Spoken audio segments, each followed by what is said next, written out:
The mixers. The mixer is a bridge between your CDJs and the speakers. Like we mentioned before, the mixer accepts an audio signal from the CDJs and outputs an audio signal to the speakers. Most mixers also accept an audio signal from one or multiple microphones. Similar to the CDJs, once you know the core functions of a mixer, you'll be able to use any of the mixers you come across. One of the first and most basic mixers to come out was a DJing 300. It has only 2 channels for your CDJs and 1 channel for a microphone. The modern day version of the DJing 300 is a DJing 350 and DJing 400, which has updated internals, a nicer cosmetic look, and some extra features like effects built in. The next mixer that you'll most likely come across in bars and clubs is a DJing 600. This mixer has been battle tested for years and is one of the most reliable machines you can come across. It has 4 channels and a dedicated microphone channel, with built-in effects features. Although the DJing 600 is still used in some venues around the world, more modern versions are the DJing 750 and DJing 850. There are plenty of other mixers out there, like the beastly DJing 1000 with 6 channels, or the DJing 900. However, we'll focus mainly on the DJing 300 and DJing 600 in this course, as they will help you learn the skills you need to know to be able to use any DJ mixer out there. Now, there are a lot of buttons, knobs and sliders on the mixers, making them look really complex and overwhelming at the start. However, there are only a few core things you need to know. Number 1, channel selection and control. Number 2, master channel control. Number 3, headphone control. And number 4, controlling gains and volumes. We can go through each of these steps. Number 1, channel selection and control. Each channel on a mixer will have a few aspects to it. The equalizer, which we'll explain when we get into advanced mixing. The trim, also known as the heat, which controls the amplitude of the audio signal. We'll also explain this in the next section. For now, you can see the amplitude of the audio signal coming in from the input level indicators next to the channel. These are the green and red lights you see. Or for lower end mixers like the DJing 300, you can press the input level selector button to see the indicator lights. The input selector, which enables you to choose between multiple inputs that you may have plugged in at the back of the mixer. For CDJs, it is always set to the CD channel. For turntables, it is usually set to the phono channel. Some newer mixers also have a USB input selector. The channel volume, which controls the volume of the channel coming into the master channel. What is the difference between the master channel and other channels? Well, think of the separate channels as a river which eventually combine into a main river.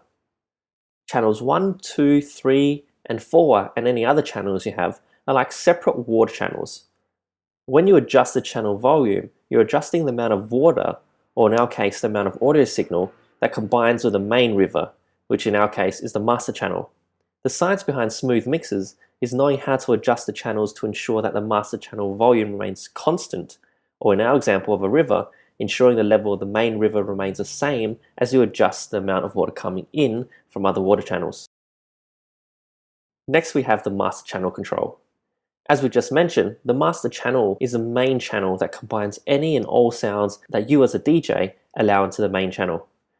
This includes CDJs, turntables, microphones, and whatever else inputs you have connected. You can adjust the master channel easily with the associated volume control. Next is the headphone control. In the music world, monitor usually refers to the audio signal that the person controlling the sound can hear. So for a band playing on stage, the monitors are the speakers facing them. For a producer, the monitors are the speakers facing them directly. For you, as a DJ, the monitor will be your headphones. And in clubs, you may also have a secondary monitor speaker facing you. To control the signal in your headphones, just plug in your headphones and use the monitor selector. This controls which audio signal you will hear in your headphones. For now, set the monitor selector to have both channel 1 and master on. We'll explain this more in detail in the mixing section. Finally, one of the most important aspects of the mixer and being a professional DJ is knowing how to control the volumes and gains properly. As we've previously explained, audio signals come out of the CDJ and into the mixer. When it goes through the mixer, it goes through the channel it is connected to. Most of the time, it will be channel 1 or channel 2. The strength of the signal is controlled by the trim knob, also known as the heat. Adjusting the heat, or trim, is how you get a better sounding mix. After the sound has traveled through the channel, it then gets combined with the master channel and outputted to the speakers. The important part of this to remember is that the audio signal processed in the mixer In other words, the component that processes the audio signal is separate for each channel. So for a 5-channel mixer, there are 5 audio signal processors for each channel, and a 6 audio signal processor for the master channel. These components aren't cheap, so to keep the price of mixers affordable, manufacturers will spend most of their money on the audio signal processor for the master channel and have cheaper ones for the 5 other audio signal processors. How does this affect you as a DJ? Every time the input level of your channel reaches the red zone, the sound begins to become distorted. For the audio channels, since they don't have a super high quality audio signal processor, the sound will degrade quite badly, quite quickly, if you keep redlining it. However, if the master channel is red zoned, or red line, then due to the better quality of the audio signal processor, the master sound won't be as degraded or distorted. What is the lesson to all of this? Always make sure the sound coming out of your audio channel, for example channel 1, 2, 3 or 4, are set as close as possible to unity, which is 0 on the level indicator. You don't want much red showing while songs are playing on your channel indicators. If for various reasons you aren't getting enough volume out of your speakers, then it may be okay to redline or red zone your master channel. However, be aware that doing this can potentially damage your speakers.